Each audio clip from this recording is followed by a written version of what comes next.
안녕하세요. 오늘 하루도 예수님으로 찬란하게 하루의 찬의 황소리 목사입니다. 오늘은 요한계시록 18장 21절로 24절까지 말씀을 함께 보도록 하겠습니다. 우리는 살아가면서 많은 것을 붙잡습니다. 돈, 명예, 관계, 능력, 성취.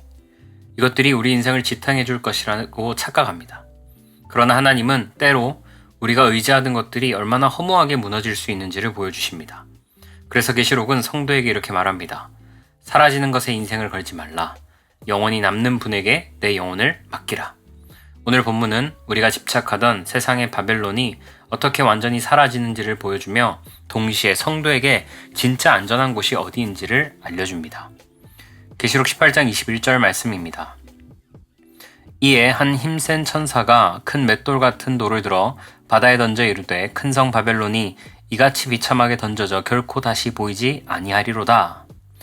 여기서 힘센 천사는 누구일까요? 여기서 힘은 근육의 힘이 아니라 생사화복을 주관하는 절대 권세를 뜻합니다. 이 권세는 오직 예수님께만 있는 힘이죠. 그러므로 힘센 천사는 예수님의 캐릭터를 담은 상징적인 표현입니다. 큰 맷돌 같은 돌을 바다에 던졌습니다. 맷돌을 던지는 순간 물속으로 가라앉아 다시는 떠오르지 않습니다. 바벨론의 멸망도 그와 같습니다. 다시 일어나지 않고 다시 세워지지 않고 다시 성도를 괴롭히지 못하고 다시 눈앞에 나타나지도 않는 멸망을 당합니다. 예수님은 성도에게 이렇게 말씀하십니다. 너희를 괴롭히던 그 세력은 이제 완전히 끝났다. 바벨론의 멸망은 단순한 몰락이 아닙니다. 영원한 분리를 의미합니다. 구원받은 자는 결코 지옥에 갈 수 없고 심판받은 자는 결코 천국으로 넘어올 수 없습니다. 예수님이 구원한 자는 영원히 안전하고 예수님이 심판한 자는 영원히 사라집니다.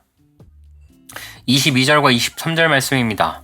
또 검은 곳 타는 자와 풍류하는 자와 퉁수 부는 자와 나팔 부는 자들의 소리가 결코 다시 내 안에서 들리지 아니하고 어떤 세공업자든지 결코 다시 내 안에서 보이지 아니하고 또 맷돌 소리가 결코 다시 내 안에서 들리지 아니하고 등불빛이 결코 다시 내 안에서 비치지 아니하고 신랑과 신부의 음성이 결코 다시 내 안에서 들리지 아니하리로다. 너희의 상인들은 땅의 왕족들이라. 내 복술로 말미암아 만국이 미혹되었도다. 22절에 나오는 검은고, 퉁소, 나팔은 실제 악기 연주자를 가리키지 않습니다. 성경이 말하는 악기 소리는 언제나 기쁨과 축제, 찬양을 상징하고 요한계시록에서는 예수님의 캐릭터를 상징합니다. 예수님이 계시면 새 노래가 울리고 예수님이 함께 하시면 기쁨의 춤과 찬양이 흐릅니다. 그러나 바벨론이 멸망한 자리에는 그 어떤 악기의 소리도 들리지 않습니다. 예수님이 없는 인생은 영원한 침묵, 영원한 상실, 영원한 공허뿐입니다. 세공업자는 기술과 생산의 상징이죠. 맷돌은 먹고 사는 일상의 기본적인 생계를 의미합니다. 예수님이 없는 자들은 더 이상 새로운 것을 만들 수 없고 기본적인 생필품조차 해결하지 못합니다. 그들의 마지막은 굶주림과 파괴와 절망입니다. 등불과 신랑, 신부. 이것은 모든 관계와 소망의 단절을 의미합니다. 먼저 등불은 빛입니다. 신랑과 신부의 음성은 사랑과 기쁨, 관계, 축복의 상징이죠. 예수님이 없는 바벨론에는 다시는 빛이 없고 다시는 관계의 기쁨이 없고 다시는 사랑의 축복이 없습니다. 그곳은 영원히 어두운 곳이고 하나님을 거부한 자들이 머무는 관계의 단절의 나라입니다. 바벨론이 멸망한 이유는 무엇입니까? 복술로 만국을 미혹했기 때문입니다. 여기서 복술은 사람들의 마음을 속여 미혹하는 사탄의 영적 술책을 가리킵니다. 바벨론의 상인들은 왕처럼 살았지만 그 번영은 다른 이들을 미혹하고 속여서 세운 것입니다. 하나님은 그 모든 불의와 교만을 기억하셨고 그들의 성은 한순간에 무너졌습니다. 마지막 24절 말씀입니다. 선지자들과 성도들과 및 땅 위에 죽임당한 모든 자의 피가 그 성 중에서 발견되었느니라 하더라. 아멘. 왜 예수님은 큰 성 바벨론을 멸망시켰습니까? 성경은 그 이유를 단 하나로 밝힙니다. 바로 그 성 안에 예수님의 사람들의 피가 발견되었기 때문입니다. 선지자들은 하나님의 말씀을 전하다가 죽임을 당했고 성도들은 예수님을 믿었다는 이유로 핍박을 당했고 땅에서 죽임을 당한 자들은 하나님의 나라를 바라보다가 생명을 잃었습니다. 예수님은 이들을 무엇이라고 부르십니까? 나의 신부들이다.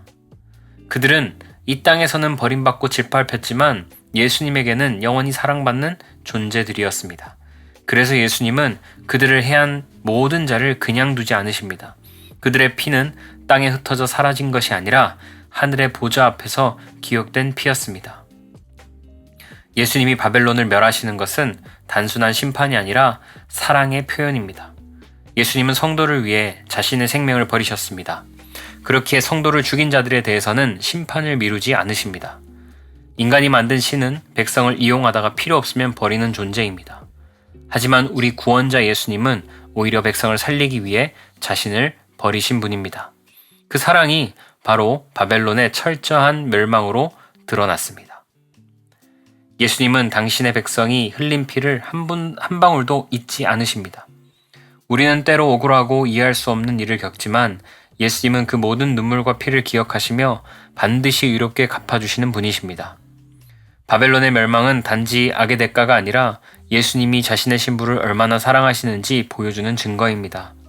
그래서 성도의 마지막은 심판이 아니라 위로이며 절망이 아니라 영광입니다.